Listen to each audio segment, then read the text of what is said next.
Hey everyone, welcome back to Mornings with Ani. I hope you all have had a great week. Today I am thrilled to have my Latin teacher with me on the podcast. It might sound a little weird for me to ask my teacher to come on the podcast, but truly she has been one of the most important and influential people in my life these past 2 years that I've been in her class. But before we get started with this episode, we're going to do things a little differently today. I'm sure you guys have heard about the flooding of the Christian camp in Texas, and I just want to take a minute to pray for all the people involved in the flooding and just pray for God's protection over everyone working on the scene. So, dear God, thank you for this day. Thank you that so far we've had a good morning. I just pray for all the people that were in the flood, involved in the flood, the first responders and the police officers, and just pray. I just pray protection over all of them, that they're still searching for the people that were lost. I pray for all the families who have lost loved ones, that you would just give them a peace and just a comfort, knowing that you've got all their girls, and that if they just look for you for strength, you will give it to them. I pray for any words that are said in this podcast, that they would be glorifying to you, and that someone would just be encouraged for what's going to happen today. In Jesus' name, amen.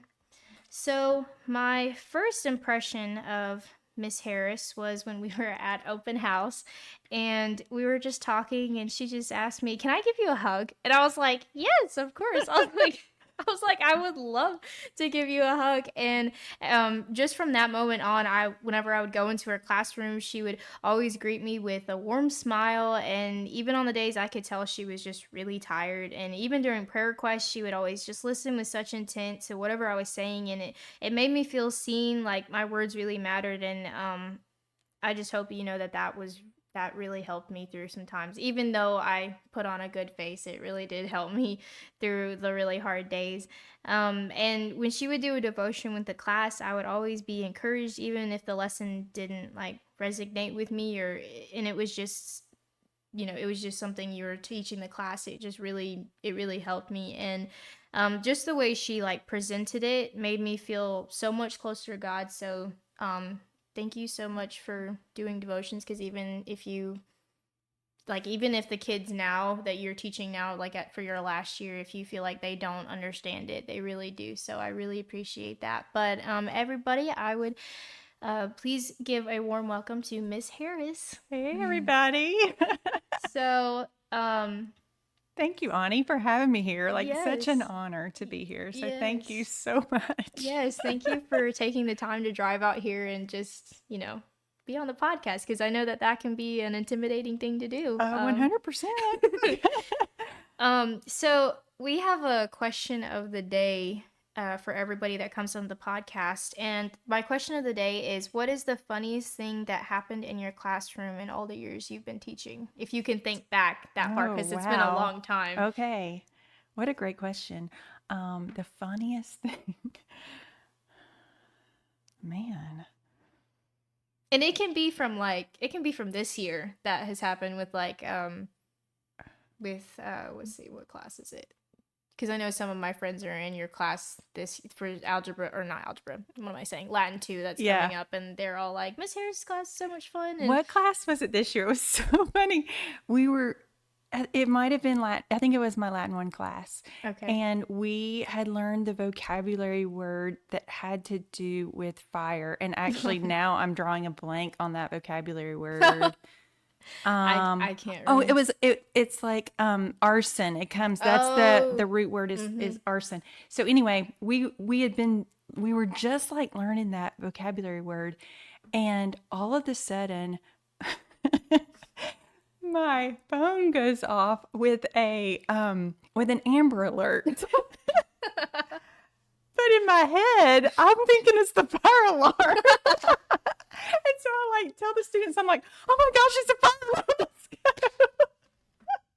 RCO is the Latin word. It came to me. Goodness. So yes. So I mean, my brain was just on fire, right? And so when that, and all the students also, we all got that Amber Alert all at the same time. Oh, So that all makes of our it where all phones, the even though phones we were had them on just- silent, all of our phones were going off.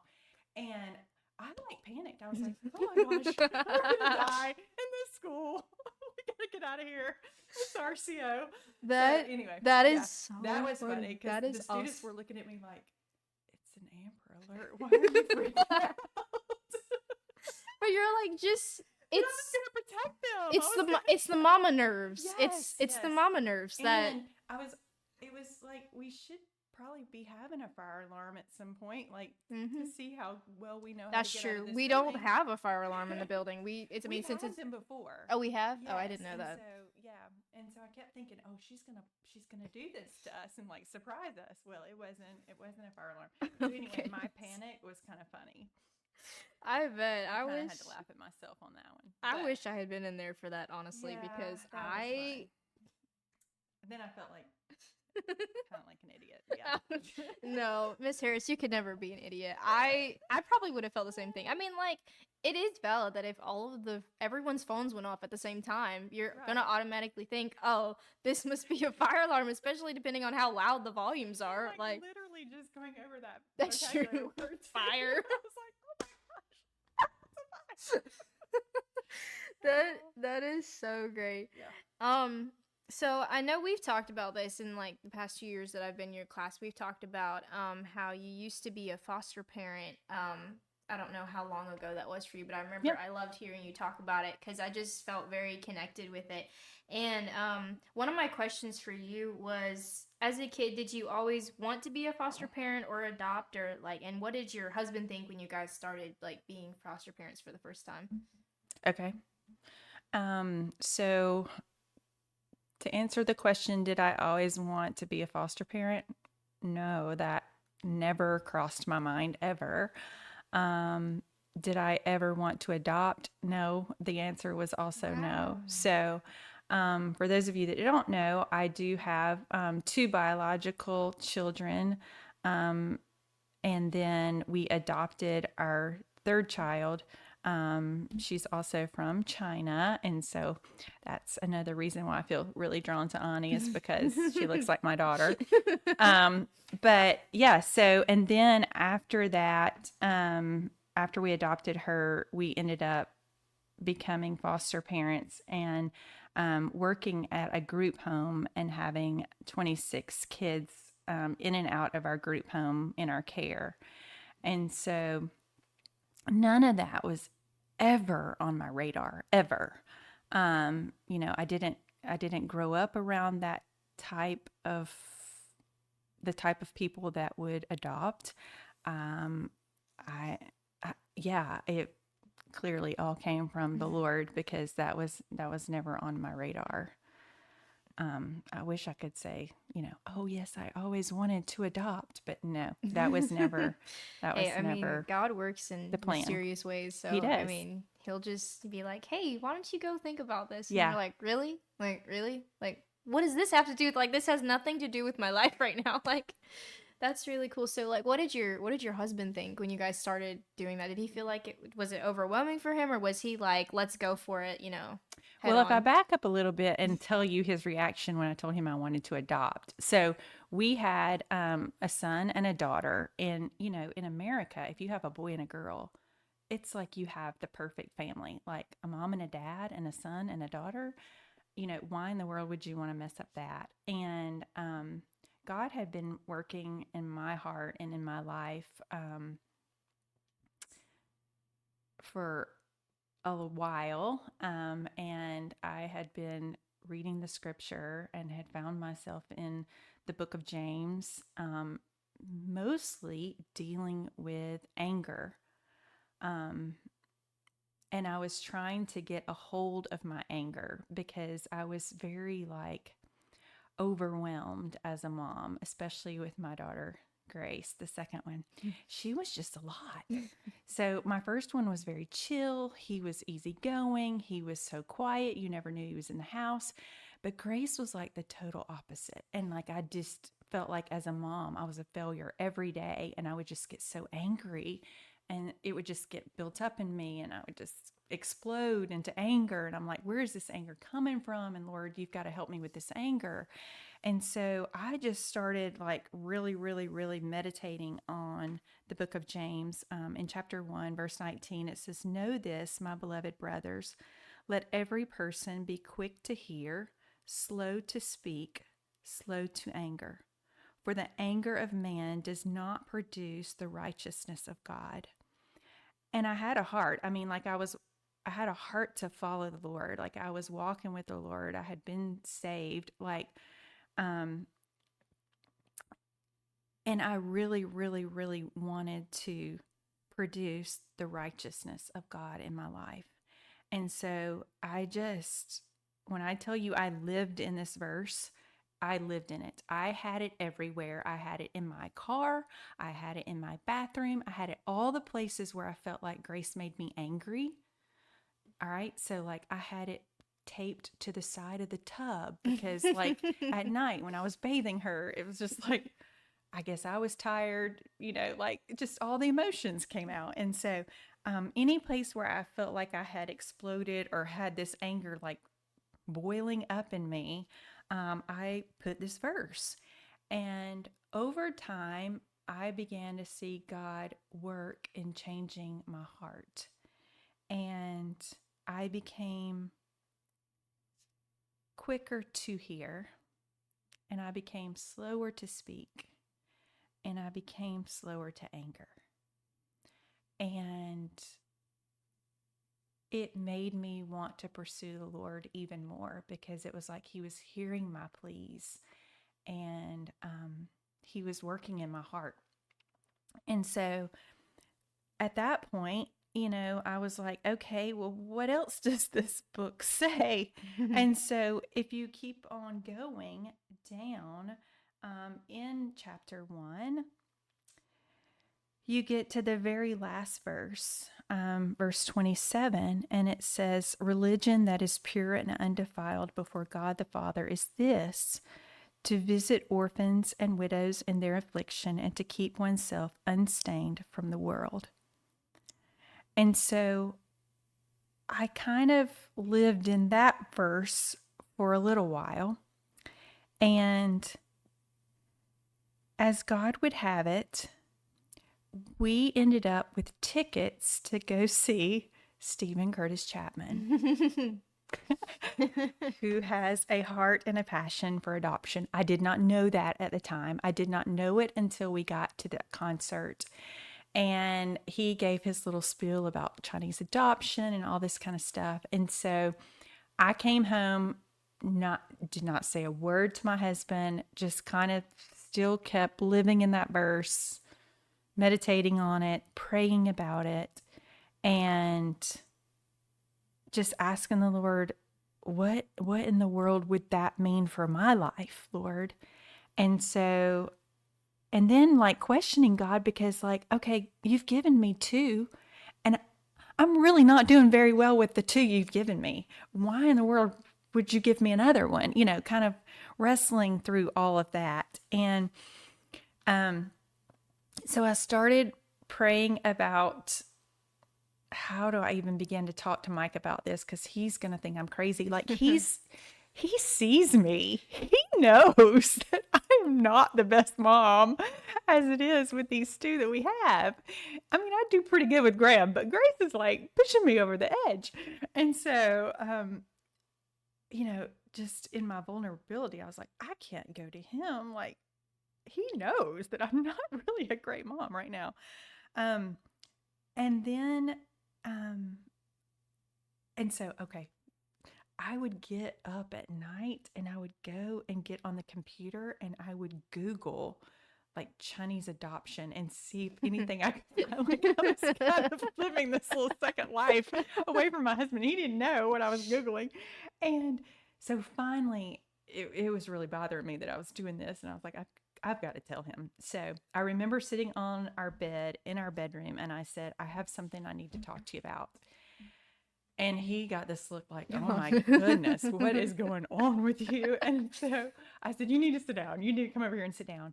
And I said, I think the Lord is stirring in my heart that we are supposed to adopt. And he looked at me and he said, I don't know how we can do that. And I said, I don't either. And he said, no. You don't understand what I'm saying. he said, "How are you going to adopt just one?" And I was like, "Oh, you do know my heart, don't you?"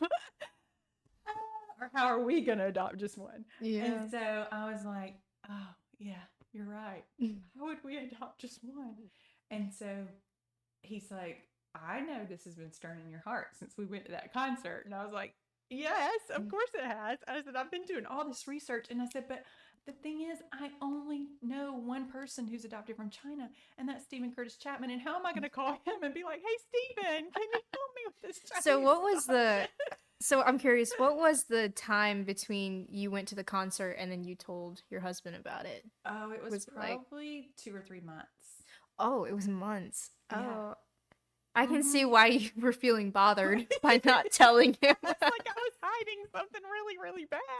It wasn't Oh. bad, but I was definitely like, but it was because I was afraid that he was going to say, "Listen, honey, I love you, but like, you're not doing really great with the two that we have." So Oh no. why would we add more to this mix, you know? But he wasn't. He was very compassionate and very understanding. And, I truly believe God was working in his heart at Mhm. that same time. And so we did end up going on and going through the adoption process. Shortly after that, I was like literally maybe just days. After that, I was working out in the gym, and this lady that was a good bit older than me was also working out. And all of a sudden, her husband walks in the door, and I recognized him as her husband. And then there was this little girl following behind him. She was about 3, and it was a little girl from China. Oh. And so I went to this lady, and I was like, "Is that your daughter?" Like, I'm like stalking her. And she's like, "Yes."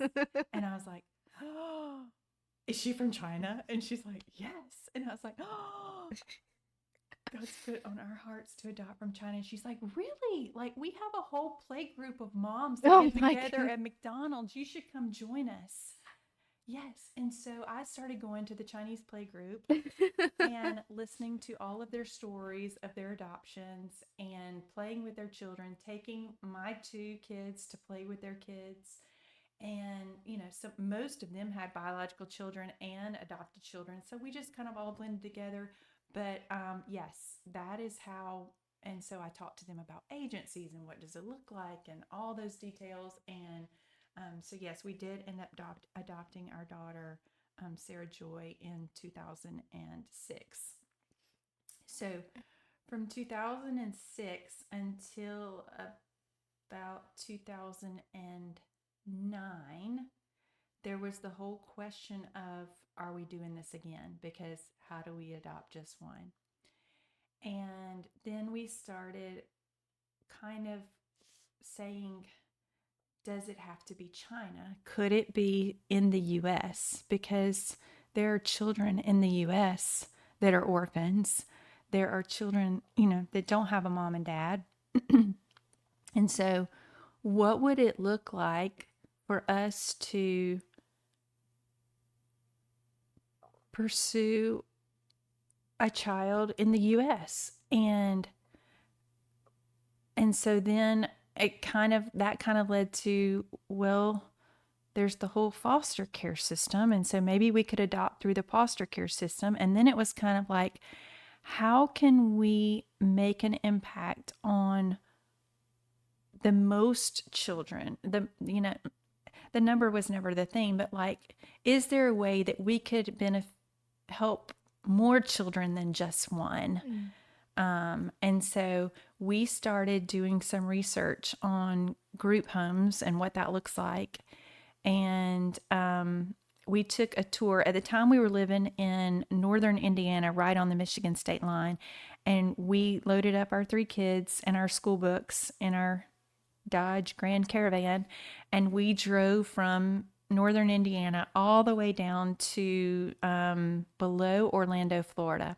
And we took this little trip and visited different children's homes all the way down between those 2 places. And really loved the way that one was structured in Tennessee, and then kept going. We visited one outside of Atlanta, and wasn't really crazy about how their setup was. Anyway, fell in love with the people and the children and the place right outside of Jacksonville, Florida, and so we went back home after that trip and kind of were like wrestling, like, okay, Lord, what could we do? And ended up having conversations with them, like, what would it look like if for us to replicate something like this in northern Indiana?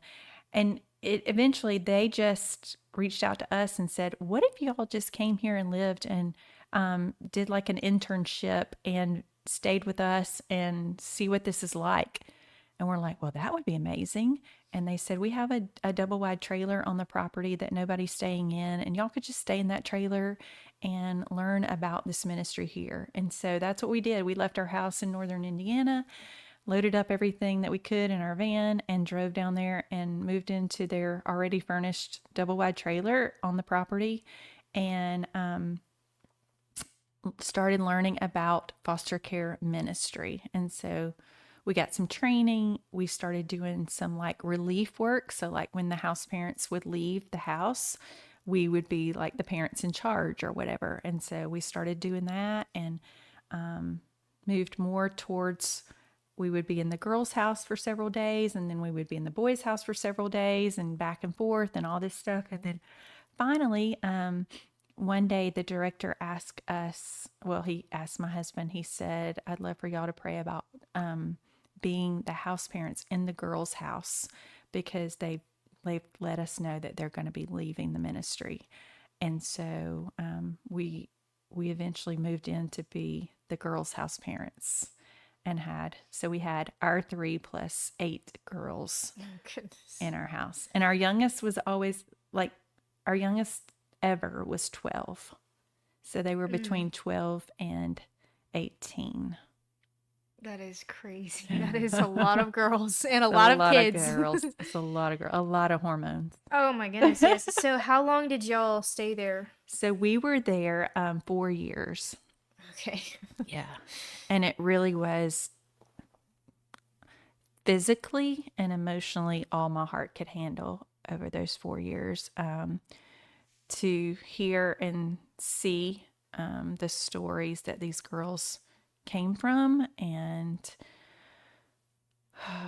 it just broke my heart over and over and over again. And so I ended up, I guess maybe it was like a panic attack or anxiety attack or something, but I kind of blacked out while driving the girls one day in the van, a 12-passenger van in downtown Jacksonville, and it scared me so bad. And so I went to see a doctor, and like my heart was racing so bad. I didn't know what it was, but in hindsight, I'm pretty sure it was just like a panic attack or an anxiety attack. And it was really a good day. I didn't even feel extra stressed or anything that day.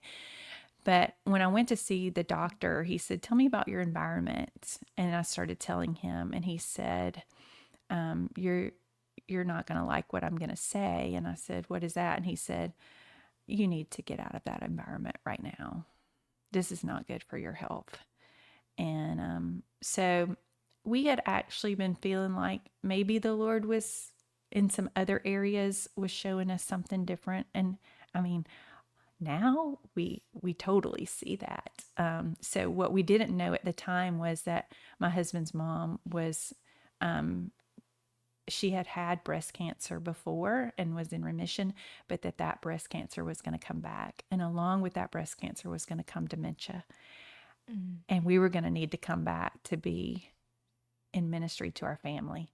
And so we couldn't see that at that particular moment, but as we said, okay, and as we started making preparations, this was like in January when I had this attack. And so we talked to the leadership and told them what was going on with me physically, and asked them if we could stay through the beginning of June, because one of our girls was going to be graduating from high school. And, I kind of felt like I earned that diploma with her. You're like, I was her mother for these past. need to be there to see her walk across that stage because Lordy, I have helped this girl so much with her schoolwork. So they were so gracious and they were like, of course, we don't want y'all to leave at all. So if you want to stay through June, great, that's awesome. And so we ended up staying through that June. And then we left on June the 6th of 2014, and my mother-in-law passed away June the 6th of 2016, 2 years to the day that we moved back. So we were there for her 2 years to care for her.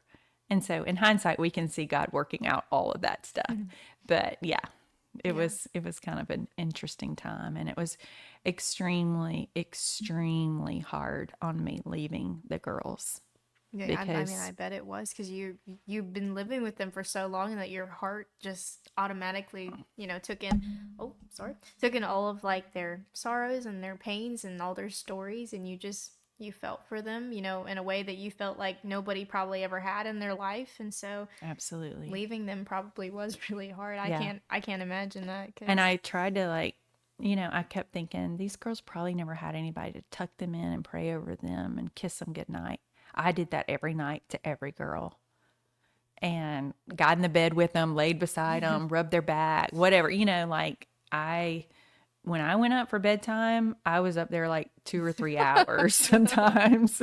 And so I remember the last night tucking everybody in, and I just went downstairs and sobbed and sobbed and sobbed. Now, cool story. Our girls are older now.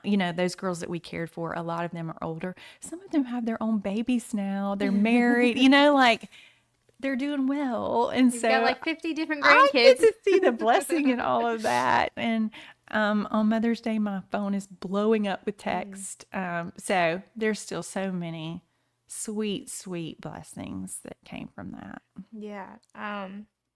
I remember when you would tell us a little bit about foster care in class, I'd always be like so intrigued, because like since like Miss Harris said, my parents adopted me from China, and I've always had a heart for that because it's always been like I've just connected with those kids, and I've always felt, even though I may have not had like super traumatic stories that because I don't remember because I was really young, I still feel connected to them because I'm like, hey, we're kind of in the same boat, like we kind of went through the same things, and so I always loved whenever you would talk about it because I'd always just be like, man, it's like something I can really understand and I can relate to. And I love how when you were talking at the beginning from like start to finish, you've talked about how all of these things were happening, but I could just see like the handiwork of God through every single bit of it. And I was just like, that is so amazing that, he, had prepared your heart for it. And then he prepared your husband's heart for it, even though he may have not really realized it then. And then you guys moved up to, was it Northern Indiana. Northern Indiana, and then you guys started fostering all those girls. I did have a question about that. So did you guys do boys later on? Like, did y'all just really stick to the only girls? time we had boys was when we were like in training. Okay. So we would go to the boys' house and stay. And I really felt more comfortable at the girls' house. First of all, there were 2 different like floor plans of houses. And so the girls' house, I just felt like was so much more conducive to the type of ministry we were doing than the boys' house. It was just laid out weird. So I really felt more at home and more comfortable with the girls. And then having 2 little girls, Grace and Sarah Joy, around teenage boys. Yeah. It just kind of was a little hard for me. Yeah. And so, but it was just, our yes, Lord, was just simply one yes, Lord, after another. And just the way that he orchestrated things and he worked out all the details. I remember driving up to the place where we were doing ministry and looking at the house that we lived in to take care of these girls and just being overwhelmed with like, all I asked God was, can I be a foster mom? And he was like, let me just lavish you with all this because he gave us the property. It was like 458 acres. There were horses. It was a beautiful 6,000 square foot house. I mean, a 12 passenger van. It was like everything you could dream of to be in foster care ministry. And he like laid it out there for us. And it was just like exceedingly and abundantly more than I ever asked or imagined that he would ever do. And so every time I would drive up in the driveway, I would just be like, wow, God, like you took my one little desire that you placed in my heart that it didn't come from me, and look at what you've done with this, because it's mind blowing to me that you Mm-hmm. let me get to be a part of this. Yeah. And it was like, you asked him, I want to be a foster mom. He was like, all right, I'll let you be a foster mom and so much more, And and so, so much more. and that And is, I think so it much is, more. it is so cool to see that because, I feel like when God plants, desires in your heart and you're willing to use that for his glory, he always gives you more than you asked for. And, Mm-hmm. You can say that that is so true because, like you just said, he gave you so much more than you thought you would. And it was like perfect for, fostering kids and, Mm-hmm. raising up your own kids. And, that is something that is just so neat to see because he really did just work in your life, and Mm-hmm. I thought that was really neat. Um, I was gonna ask, with all of those girls, how did your son feel? Did Oh, he did he feel a little left out, or he did he did. get I mean, used to they it? thought he was like their brother. I mean, so they ragged him, and he was on dish duty with everybody else and all that. But yeah, I mean, I we just always kind of said, "Man, your wife is going to be so grateful that we raised you in a house full of girls," because Oh I should goodness. ask her. He's now married, so I should ask her, "Hey, did you You think this worked should. out well?" Yeah, you should. Um, there were certainly times that my husband would take him and they would go do guy things. And then there were people in our church that were so gracious and would invite him over to do guy things and, you know, take him on jet ski rides and to play video games or whatever, guys like to do, go fishing or whatever. And so he probably got more special treatment being the only guy than Yeah, than just being he, being surrounded than he by, would have been if we were in the boys' house. probably. Yeah, That's everything works together for good. it does. It does. I was curious, how did schooling work with all of, like, with your kids and with your foster kids? Like, how did that, like, I'm So there was brain. there was a school actually on campus of the ministry. They had a school there with school teachers, and so some of the girls went to that school. So it was kind of like it was almost like they did an individual education plan for each child based on their needs, because some of them were way behind. They had not been made to go to school. They were just lacking in some areas. And so the school there on campus was more like a homeschool for them, but I didn't have to homeschool them. Okay, I And was about to so, say that and is then a lot of kids. some of them went to public school. So, and the public school there was really great and worked with us, and they knew me when I walked in the door of the school there. I mean, yeah, so they were so great. But and then I would homeschool my own kids, so our mornings started really early, getting everybody up, getting everybody to where they needed to be. Mike would typically take the ones to the high school. He would drive them in the minivan, and then the ones that went to the school there on campus, I would load them up on the golf cart and take them. And I mean, it was a pretty sweet idea. I mean, sweet deal to be able to do that because we were, in Florida. So year round, you can ride the golf cart to school. So I'd take them off and drop them off and come back and then start school with my kids. So that's kind of how our day is structured. And then, as soon as I finished schooling with my kids, it was time to go get them Mm. and bring them home. And then it was homework, it was chores, it was horses, it was, we had animals on the property that needed care and all that stuff. So it was full on until bedtime and tuck in time. Full on. Yeah. Did you feel like with each kid, there were certain things that you had to, like, you had to like be different versions of yourself with each kid, or was it kind of like all the same, where like, one kid had a story that you had to like think about their feelings in certain areas, or, another kid. There were certainly areas of grace that I had to extend to some girls. Um, so, like I'm thinking of one girl particularly that food was withheld from her in Mm-hmm. her home where she lived before she came to live with us. And so when she would steal food from the pantry and keep it in her room, even though they weren't supposed to have food up in their rooms, um, I had to give a lot of grace on that because of the background that she came from. And so I couldn't get frustrated with that. She's just trying to survive, right? Like that's her survival instinct. And so um, certainly there were those moments. Mike and I really, both of us, when we had the way we parented those kids, we would always say, what would we do with our own children? And that is how we loved them, and that is how we parented them, is exactly the same way we did our own children. And when they would come home from school and say, there's a fall dance, I'd like to go, then we would have those discussions about it, just like we would with our own kids. And then I would take them shopping and buy them a dress that I thought was appropriate, just like I would have my own daughters, And so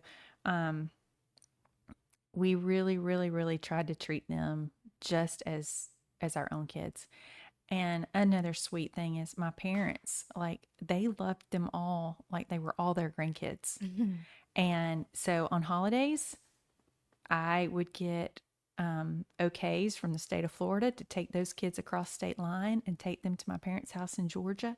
And we would make cots and sleeping bags everywhere and air mattresses. And we would put those girls everywhere. And we would have Thanksgiving at Nana and Granddaddy's. And we would go back for Christmas. Like it was very family oriented, and tried to make it feel just like that. Which is good, because I think, like you said, those kids may have never had a Christmas or a Thanksgiving where they really felt like, this is the meaning of Thanksgiving, where we all get together, we all share a meal together, where we're thankful for everything that God's given us. And this is the real meaning of Christmas. It's not Yep. just the presents, it's actually about Jesus coming into the world. Right. And I love that you tried to like incorporate everybody, and Yes. I love how you said you tried to treat your kids and your foster kids the same way, because Mm-hmm. then your kids didn't feel like, well, they get to do stuff that we never get to do just because they've had this background. Like it Yep. was, you tried to treat them all fairly, which I Right. really, really like about that, because I'm sure it was kind of hard at times with all those kids and all those Yes. girls trying to, because like you said, you had to extend some areas of grace that you may not have had to do with your kids. And I think it's amazing. I'm sure though those girls could look back now and remembering what they experienced and felt in y'all's home, and just probably love the stability that you guys were able to give them with, like you said, taking them to Christmas, and your parents loving them just like they would love your kids. I And really hope so.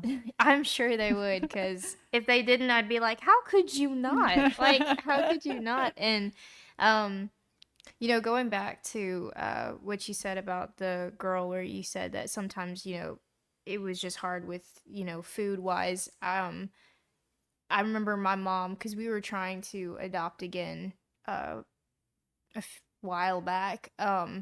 And she was trying to explain to me, like, sometimes in some areas, because we were never allowed to have food in our room, like that Mm-hmm. was just a Mm-hmm. rule, absolutely no. Yeah. um That's a normal family rule. yeah, normal family rule, no matter where you come from. Yep. And so she was trying to explain to me as a kid, like, sometimes, if this little girl comes to our house, and she wants to eat food, she might take something and hide it away. And Mm-hmm. I never understood what that was, because I was like, Mm-hmm. I don't understand, because uh recently I was able to get, like, my mom showed me this thing that she had kept from my whole adoption process, that showed me like what my day was, Mm-hmm. over there. And it explains why I was so fat as a 2-year-old or as a 16-month-year-old because they would constantly give me food, and I think it was because I was able to I was able to eat it because, a lot of kids that are adopted, some of them have cleft lips, so Yeah. they're not able to consume, food as a normal 1-year-old would. So I was like, I didn't struggle with eating like whatsoever. I mean, if you Right. see my baby pictures, I had no problem with eating food, and I certainly So showed cute. it. So, I think my heart just goes out for girls that just they got, they were kind of starving, Mm-hmm. and Mm-hmm. people were starving them, or they were starving themselves, or um and so, I just, if It was any, all eye-opening to me. I mean, yeah, even it as an was. adult, I didn't know. I guess I lived in a bubble. I didn't know that people grew up in those types of environments, Yeah, and and that even in the United States, because you guys are yes, taking all these yes, girls from the yes. U.S. It's This is not in just. Jacksonville, Florida area. Yes, this is the people you see at Walmart. I mean, Hmm. I mean, it just yeah, it blew my mind too, and I can see it in your eyes that the people listening can't see it in your eyes, but I can see it in your eyes that like the what you're feeling, like I felt that too. Like I felt it on my shoulders, I felt it in my heart, like I carried it so deeply, and it was heartbreaking to realize it. And so we just tried to offer Jesus and stability and love and try to model what a normal family, we are not normal really, but like a family looks like that loves Jesus and is trying to follow him. And so that's that's who we were, that's who we are, that that's what we were trying to do. I mean, that's So that's all you can do. that's all we can That's do. all you can do. You do your best, and then Yep. let God do the rest. We plant the Because. seeds and God gives the growth. So Hmm. that's all we Hmm. can do. Um, just for the last few minutes that we have, what is something that you would tell your younger self, like, and this could be from, you know, as a teenager, not knowing where your life is gonna go, growing up, getting closer to graduating high school, and then even as a young mom where you were feeling like, you had so much anger that you're like, am I gonna be a good mom to my kids and to this other kid that I'm bringing from literally halfway across the world? Like, what's something that you would tell your younger self now looking back to all of the things that God brought you through? That's a great question. I think I would just tell myself, don't sweat that stuff. Like all that stuff that would I would get so frustrated about. Like it's silly now in hindsight. And so maybe that's why God allows us to be grandparents. I'm not a grandmother yet, but you know what? When I get to be a grandma, I kind of get to do a redo and not be like stressed out with my grandkids. Because you can send them Um, home. You can send yes, them home I with their can send them parents. home. I can send them home. But also, like, how grandparents are just like so much more patient and loving and they don't get frustrated? Like, I never saw that in my well, I will say, my granny, she would switch me if I needed a Oh. switching, but I deserved it. Um, but like, they just, they, they're different type of parent. And so I am looking forward to that phase of life.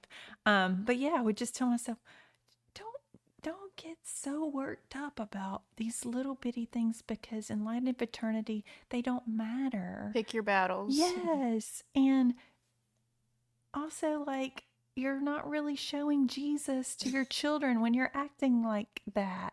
That's so not Jesus like. So quit. Yeah, that's what I would tell myself. You're like, just shake my shoulders, be like, Stop. stop. Yeah, and that's I think my mom has so many times said that to me. She just says pick your battles Mm-hmm. because that can go for like your friendships, like, if you are a sensitive person and a Mm-hmm. lot of things bother you, that can go for your friendship. Just pick your battles. And same for parenting, because my mom was like, I have so many regrets, especially with my first kid, because she was like, I always just felt like I was getting so mad at her for so Mm-hmm. many things, and she was like, Oh, she was like me. well, what you were saying earlier is you felt like your son and your daughter, they were complete opposites. Well, that was my Yes. mom. Even though she had two girls, they were the complete opposites. So Okay. Lauren was very calm, cool, collected Elise was running up a tree, Yes. jumping off a log. Like, you know, she And was she's the just. second born? Mhm. Yeah, yeah. What is it about the second I born? don't know. See, it's like God gives you that first baby, and you're like, oh, I am a good parent. This is so easy. You're I like, got we this. got this. We're gonna rock this. We got this. And then there comes the second. And it just throws you a humbles curveball. you so much. Yes, yes. It is a complete curveball. Yeah. Yes. And it's funny because my mom, you know, like I said earlier, my sisters and I were our age difference is so far apart. So when they adopted me, they had to baby proof everything because I was 16 months. So, you know, they had to literally everything. They were out of diapers, they were out of baby gates, you know, all this stuff. Yep. So they had to literally bring everything, all of that back in. And especially in this house, there's like so many, you know, sharp edges. And so my dad had to like round the corners because they were building this house when they brought me home. So, you know, they were still working on everything. Okay. So it was just like all of this stuff. And a side note, my sister, like I said, our personalities, each one of us are so different. Yeah. But I am a mix of both Lauren and Elise. So I was also Elise. I was half Elise. So I'd be, you know, getting into things that I probably shouldn't have. And my mom would always catch me eating something in the pantry. I don't know why, but I'd always get in trouble for that. And so I definitely, I'm so sorry to my mother because, you know, I probably was a handful as Now that you say that, I kind of think Sarah, our adopted daughter, is kind of a good mix of our two. Yeah. Also, yeah, as personality wise, because she's quiet. Yeah. But you gotta watch her. I think when you get to know a person, you know, I lean more on the extroverted side, but if you want me to be an introvert, I can definitely do that for you too. Like I can balance both. And, you know, Elise hates reading books, but I love reading books. I love, you know, I can get into a book and I feel like I'm in a different world, but I also, which is a lot like Lauren, but I also love hanging out with friends and I love, you know, doing crazy stuff, you know, and that's all Elise, you know, so I literally am just like a mix of both of them. And my poor mother had to figure out who I was as a kid because apparently I couldn't pick one. I was just a mix of everybody. But, you know, every family has their personalities and everybody has their little quirks and things. But thank you for, like, once again for coming out and just talking about all of this because this really was so interesting and so cool to hear about because I've definitely thought about, you know, fostering and adopting, you know, when I get older. So that was just really encouraging to hear. And it was really cool to see, you know, God working through your life, even though, you know, you may have not seen it back then. And it really encouraged my heart because when you're talking about anger, because that is also one of my struggles. I do struggle with anger and I've tried working on it. And, you know, you talk about it to other people and they're like, just give it to God, give it to God. And you're like, but I really need to work through this because I don't want this to affect me, you know, in the long run. And I could so see myself getting mad at my first kid. Like, I don't understand. Like, why are you doing this? You know? So thank you for sharing that because that really did, you know, help me be able to like, and I'll definitely look at James and look at those verses because it definitely was encouragement to me. Yes. So, but thank you so much, Ms. Harris. You're so welcome. I hope you guys learned something from this. I know I did. I hope you guys have a great rest of your day. And as always, stay tuned.